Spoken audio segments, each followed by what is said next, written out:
Thanks for joining in today, guys. What we're going to be going over is an update video here on the G2 Taurus. Right now, exact round count to this gun is 1,033 rounds through it. We're going to go over some of my experiences with this gun and look at some wear and tear, and I'm going to throw in a couple of tips in there for you guys that own these. Alright, so first off, let's ensure safety. There's nothing in the gun, no ammunition. And we're going to start with the outside finish. So as you guys know, at least the black ones, the finish isn't that great. You get a lot of wear and tear. I've even seen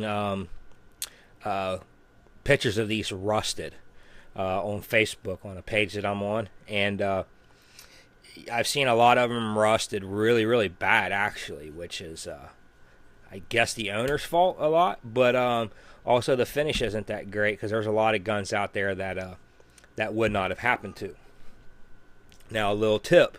If you have the blued or black, whatever you want to call it, what you need to do is go to your local sporting goods store. Pick up a bottle of Benchwood and Casey Super Blue. Take your slide, degrease it really good, rubbing alcohol, acetone, brake cleaner, anything to degrease the gun of any oil.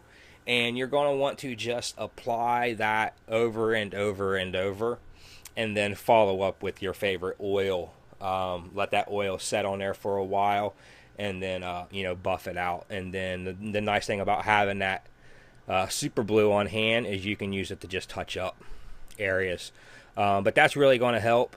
You can use it on all these pieces here. Will take really good to the blue. Other than that, the outside finish is holding up very well. See if we can get some shots inside the mag well here. A lot of wear and tear. I run the hell out of this gun. Not very nice to it. So for it to hold up, the polymer is holding up very well.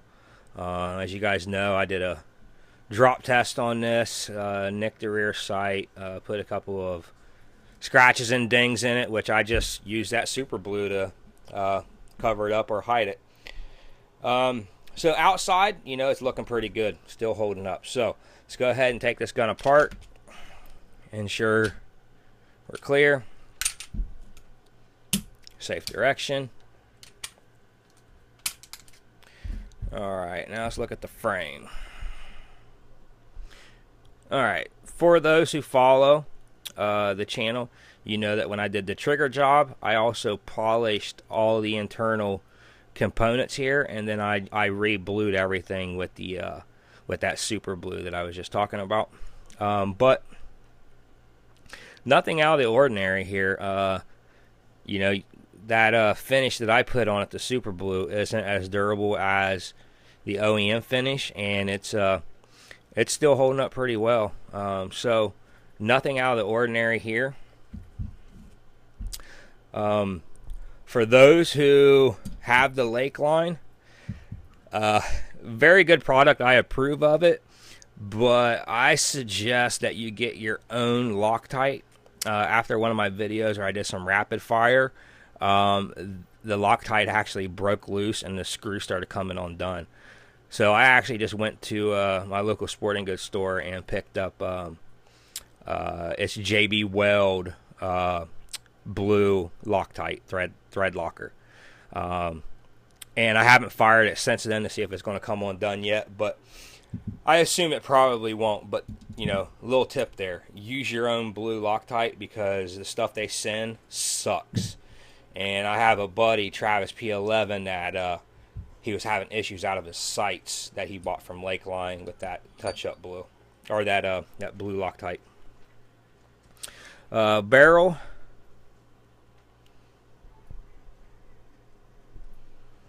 Barrel's holding up very well. Now I did scuff and buff it some, in the beginning. but the only real wear on it is right here with the recoil spring. Other than that, it's holding up pretty darn well. Now, the slide is where we're going to see most of the wear.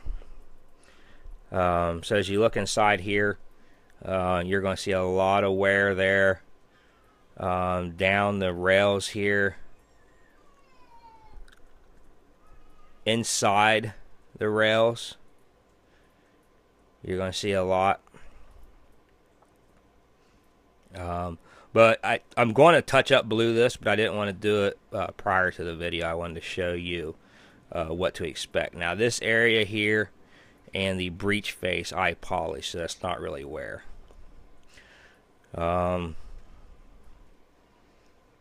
So yeah, it's holding up pretty well, I would say. You know, I have no real complaints with this gun. Actually, I'm quite impressed. To be honest with you, I bought this gun basically just to do videos on. I used some of my YouTube money to buy this. And by the way, the trigger has just really come together. It has really just come together now. But oh yeah, so I bought this gun essentially just to do videos, and I thought, you know what, I'm just going to buy it, do some videos on it. It seems to be a very popular gun, so you know, I get some good views on it, and I've actually turned out to really like the gun. My plans was to do a couple videos on it, and you know, maybe move it down the road or whatever, and move on, use the money from this to buy something else. But yeah, I don't think it's going to go anywhere. You know, a gun that works is kind of irreplaceable in my opinion. You know, you find something that works that's cheap. I really don't like to get rid of them. You know, what I will do now that I have enough rounds through it to say that I can trust it. You know, it'll probably get stashed somewhere. So, thanks for tuning in, guys. Appreciate you guys watching. Appreciate my subs. Please hit that like button. Help boost the videos. Share the videos. And like always, I want to encourage you to be performance driven in life and demand greatness. Thanks for watching.